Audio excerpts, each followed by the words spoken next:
Hey, everybody, this is Kenny. Welcome back to another edition of the Leading from the Middle podcast. This is the podcast for middle managers who want to develop themselves, develop their teams, and improve their results. I had a great conversation with a terrific leader today about a variety of topics, specifically, what does your legacy look like, and why do you have to wait until you're gone to really cement your legacy? It should happen daily. So I got the pleasure of talking to the author of Breadcrumb Legacy, How Great Leaders Live a Life Worth Remembering. Jann E. joined me on the podcast today. You don't want to miss a second about what she talks about and the terrific advice that she has for leaders in change management and leaders for their own development. Let's get at it. Let me introduce the author of Breadcrumb Legacy, How Great Leaders Live a Life Worth Remembering. Jann E. is joining us today. Jann, thank you so much for joining me. How are you? Thank you for the invitation. Yes, I'm honored. Oh, thank you so much. Hey, I want to jump right in. You have so many just great things that you help other people with, other leaders with. And I want to start with, though, getting your backstory and what's led you to do what you do. Okay, that's a very good story. Well, I spent my first career as a college professor at a small liberal arts college, teaching business management and leadership. Now, I only did that for 30 years. So after 30 years, but during that time period, in addition to teaching, I wrote 4 other books, co-authored those books. And the focus was higher education, but I really love the research, the writing, and interviewing people like you're doing. In fact, I have my own podcast called Becoming a Sage. Oh, wow. Awesome. Where I interview people about wisdom, about life and work, and I encourage people to check that out too. It's on my website, jannfree.com, 2 N's and 2 E's.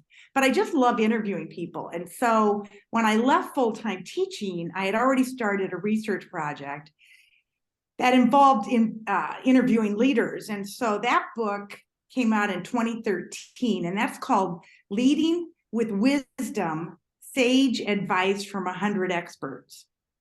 And each chapter is a theme that emerged from the research. And the one chapter that resonated with a lot of people was the chapter called Leaders Live Their Legacy. And I did several workshops and speaking on leadership legacy. And so I decided to do a deep dive on legacy and interviewed more people, read more research. And out of that came my book called Breadcrumb. So that's kind of what led me to where I am today. And so the book Breadcrumb Legacy just came out in January. And so I'm glad to share it with your audience. Oh, that is awesome. I love what an amazing journey you've had. And I want to come back to that book, but I want to stay on the word legacy for a bit. And that is very important to you. And you talk about it in a way that I hadn't heard people talk about it before. So why is legacy even important, and what's your definition of it? Okay, great question. Well, legacy is kind of interesting because I started this work in probably 2017, 2018. And then with the pandemic, I just did a real deep dive into this because everything else kind of shut down. And to my advantage, I could catch more leaders home to interview because people were not traveling and Yes. They had open calendars. But and COVID in particular really brought legacy front and center because not only were too many people dying, and it was a really sad time, and it's still kind of going on, but not like it was. But industries were dying, companies were dying, people were losing jobs, companies were not reopening after, even after the vaccinations. And so legacy, I really think people had a chance to reboot or reset and think about life. What am I doing, and am I doing something that's important, and does it matter, and am I making a difference? And so I looked at this whole idea of legacy, and I had done workshops, and I would ask people, well, when do we leave our legacy? And people would say, well, when we die, when we leave a job, when we retire, when we leave a career. And I'd say, well, what about when I leave today? What about when we leave this workshop, we leave this conversation? So I developed this concept called Breadcrumb Legacy, that we're leaving it all the time in really bite-sized pieces. And so that's kind of how I define it. Yeah. Wow, I love that, and I'm telling you that is very, very unique, and it makes you just more aware of the impact you have today, and not the impact that you have 10 years after you're gone. It makes you really just focus in on the impact that you have today. I definitely want to even come back to that a little bit more, but I want to focus in on change and change management, because that is a big part of what you do. And I can remember I used to train this whole change process, deal with your feelings first and stuff like that. And I got to thinking, I'm not even sure if it's relevant anymore, but I want to hear your opinion on what is a good process for change. How should, in this world that's ever changing every day, what are some really good hints and tips for leaders out there when it comes to change management, dealing with change, and having their teams deal with change? Sure. I think the most important thing is to develop skills such as resiliency, adaptability, flexibility, and be open. I think the skills that are really needed are to acknowledge that change will happen and to get more comfortable with that, and realize that we're not going to stop it. We might as well get going with it. There's probably going to be stress involved, and that's why resiliency and coping mechanisms, all of those things are important. I also like to make the distinction between change and transition. I talk a lot about, I talk about this in both my books, but probably more in Leading with Wisdom, because that emerged as a theme. And I was actually fortunate to interview William Bridges twice, and he's kind of known as the main expert on transition. And he talks about how transition is an internal. So when you were talking, Kenny, about feelings, transition happens internally. Change happens externally. What a lot of people don't realize is how to deal with that internal transition that we're going through. And Bridges describes three main phases. He talks about endings, neutral zone, and beginnings. And he says, we don't begin something unless we end something, and then the neutral zone is kind of that in between. There's a new book out by Bruce Feiler, Feiler, and he has a book called Life Transitions. And then there's a subtitle, and that came out like a year or two ago. He calls the neutral zone the messy middle. And both Feiler and Bridges emphasize that most people don't like to be in the messy middle. So that's why, I'm not justifying this, but that's why some people have affairs. They don't want to be alone, which is the messy middle or the neutral zone. So they'll have an affair to get out of their marriage, and that affair may or may not work out, but it helped them take the leap. Okay. I'll use myself as an example with jobs. I had, I was full professor, tenured.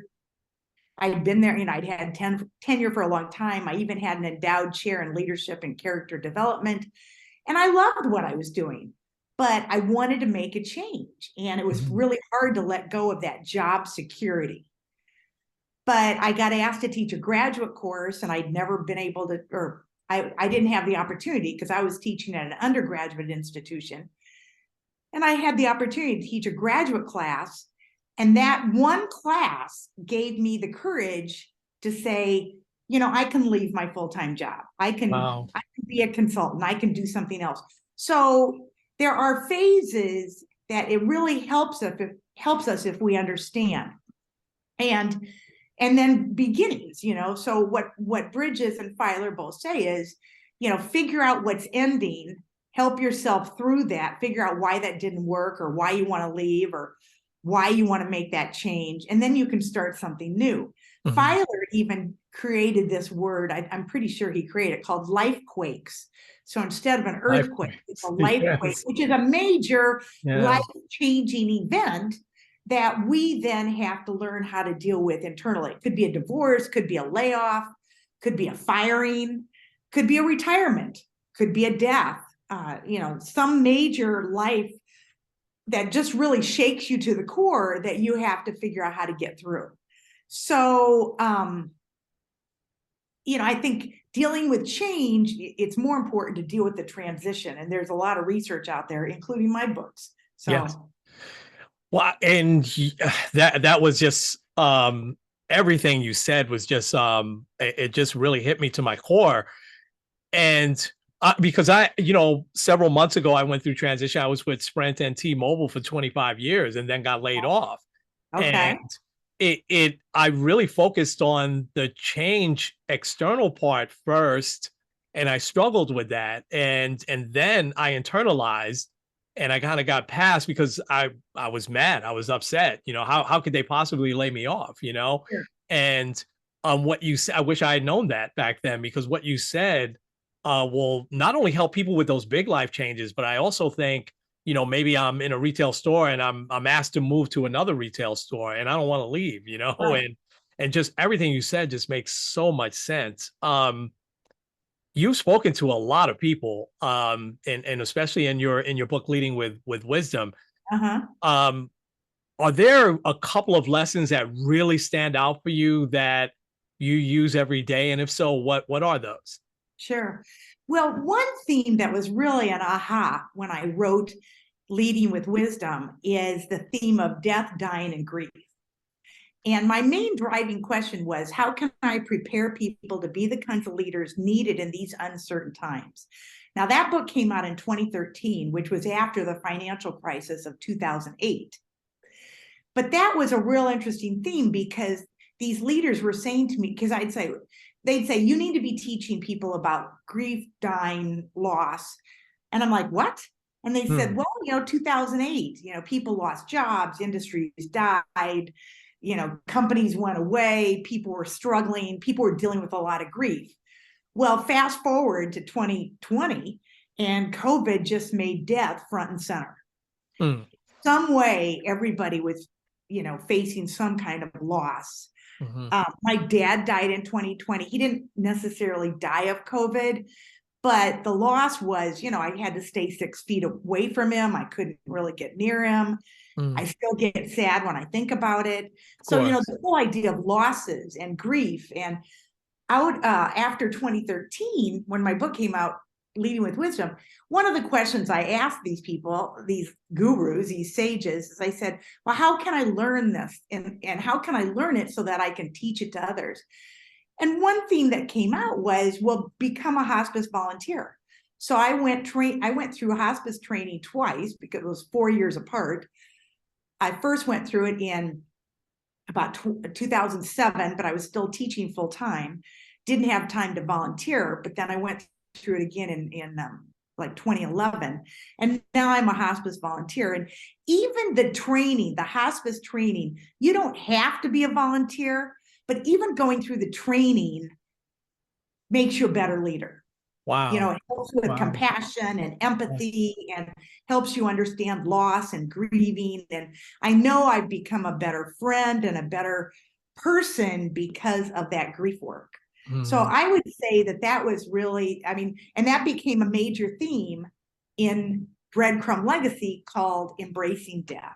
And I Mhm. actually did a TED talk on this, a TEDx talk. And if people go to YouTube, it's only 12 minutes, but it's called Embracing Death, Seeing Life Through a Different Lens. Wow. And I've gotten very good feedback on that. So I'd encourage your listeners to go find that on YouTube. Absolutely. And Also I'll, on my website. It's also on my website too. yeah, I saw it on your website and I watched the first couple of minutes of it and then I had to jump off to come on. I'm going to watch the rest of it and I'll post the link Okay, thank when we you. post this for people to go there. I love everything you said, how that just going through that train, and those are caretakers and folks that are hospice workers are just selfless, special people. and just going through that training, how you've taken that and you've applied it to your leadership, I think that is just so outstanding. Um, I want to ask you this because you talk a lot about team development as well. What are 2 or 3 tips for leaders out there to really, just picture I'm taking over a new restaurant or a new store or something like that, and I've got now a new team or a very broken team. What's a couple of tips from you today that will help leaders build that really successful team? Sure. I say that leadership is not a title, it's not a position, it's a relationship. So the first thing leaders need to do is start building relationships. Get to know the people who work for you, because trust doesn't just happen. It's hard to trust people you don't know. So start getting to know people. And, it can even be that every meeting, whether it's virtual or in person, you start every meeting with some little short icebreaker, and it could be anything. It could be, what was the most fun thing you did last week, in one sentence? Okay. It doesn't have to take a lot of time. It could be, what's one thing on your mind that you'd like to share? What's your favorite thing to eat on a, warm, sunny day, I love that. cold, Yeah. cold winter. I mean, it could be anything, Yeah. but just something that is not threatening. You want it to be innocuous, you don't want it to be anything too personal, but that just starts, opening up some conversation, so that later on, if you run into that person and you can say, oh gosh, that was a really neat thing you shared about, what happened last week. So again, all of this can lead to more conversation starters. Love that. I love that. Absolutely. And I'm not sure why leaders miss that these days. I don't know. I I, don't know. it, I'm working with an organization right now, and this all seems kind of common sense, but I yes. used to tell my students common sense isn't all that common. Yeah. So, Very true. Very true. Jen, what are 2 or 3 practical ways that leaders can develop themselves these days? well, there's so much going on, Kenny, like these podcasts. I love to listen to podcasts, particularly if I'm on the treadmill or if I'm driving. There's so many good podcasts out there about leadership, Yes. people talking about leadership.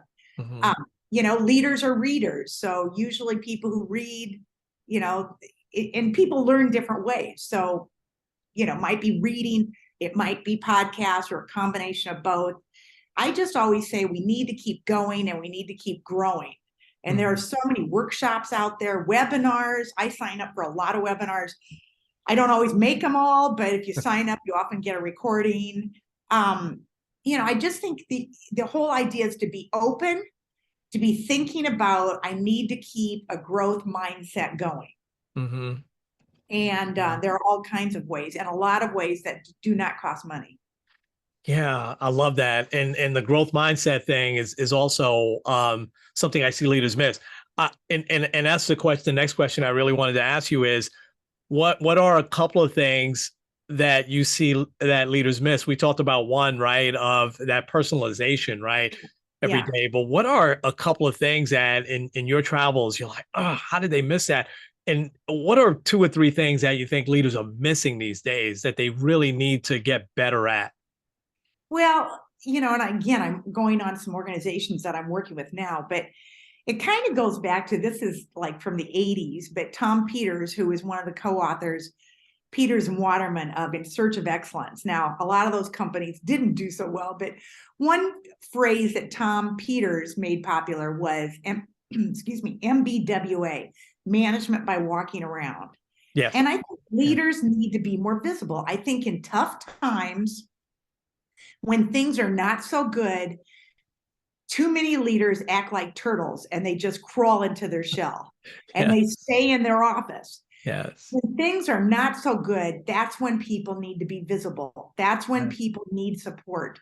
That's when people need to know that somebody out there is an advocate for them.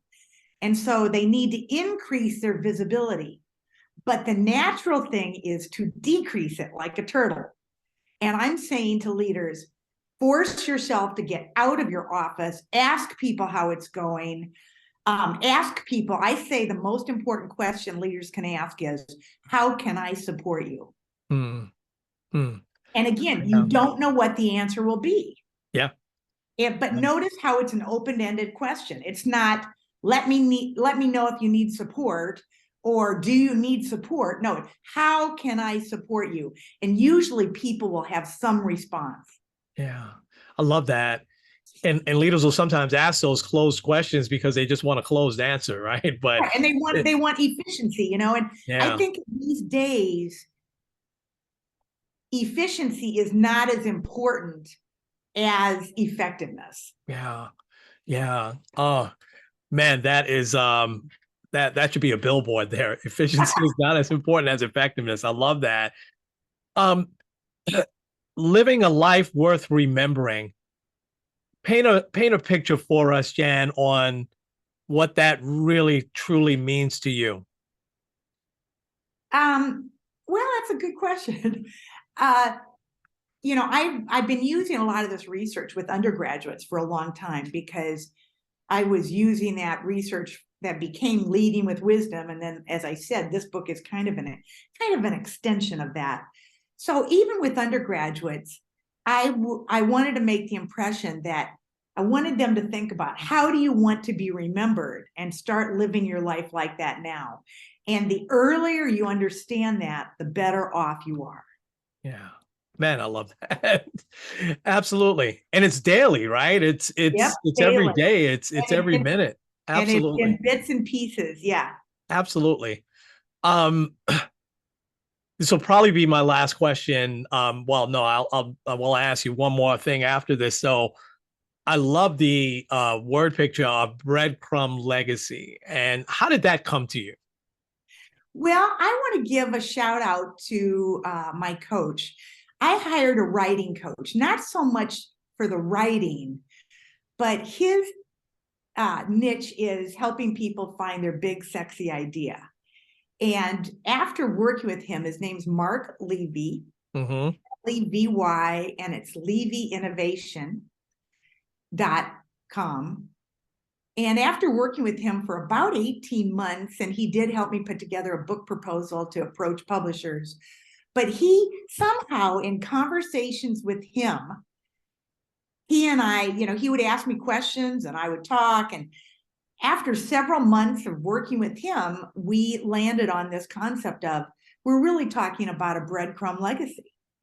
And so I do want to give a shout out to him, because somewhere along the line, in working with Mark Levy of Levy Innovation, Mm-hmm. we came up with this phrase, and I trademarked it. I've fallen in love with it. And I use it as a guiding light, as a true north, a North Star, whatever you want to call it, to keep Yeah. you on the right track. Yeah. And I love that. I think that wherever your inspiration comes from, there's those breadcrumbs that are in front of us every single day. And sometimes we choose to follow them and sometimes we don't. Right. And And they add up. They add up. Yeah. oh, there's no question about it. Jann, this has been amazing. You have such great wisdom, great advice, Thank you. and your fingers such on the pulse of what leaders need today. And there's so much out there on your site, and I want to make sure that that people know where to go and how to get in touch with you and how to purchase these couple of books. I'll make sure I put it out there, but I want to give you a few seconds to talk about how can people get in touch with you. Okay, thank you. Well, as you said, I have a lot of things on my website, which is jannfreed.com, 2 N's and 2 E's. I also am fairly active on LinkedIn. I'm new to Instagram, but I'm picking up the pace. So I do share some things on Instagram, and I use Twitter a little bit, but it's not my main thing. I would say LinkedIn. If people go to my website, they can subscribe. And if they do, they would get my monthly newsletter, and they would also get a monthly podcast. Mm-hmm. And my podcast that just went out yesterday, I interviewed Jann Lim, who wrote the book Beyond Happiness. And she and Tony Hsieh, who founded Zappos, Oh, wow. they were co-founders of this delivering happiness kind of workshops and curriculum. So that was a great conversation with Jann Lim, and that can be found on my website. So I encourage people to check out my website, connect with me on LinkedIn, and I look forward to hearing from someone. Wow, Jann, thank you so much. And I just love everything that you're doing. Keep doing it. And it Thank is you. so needed. I'm so glad I got to speak to you. I know that my audience, those middle managers out there, are going to take so much from this wisdom. And certainly I'm going to point them in the direction of going to the site and certainly getting the books as well and listening to your podcast. So thank you again so much. I'm going to leave it there, guys. Yeah, Jann, it's just been an honor to talk to you. So, folks, this has been Kenny and Jann. This has been the Leading from the Middle podcast. We'll talk to you real soon.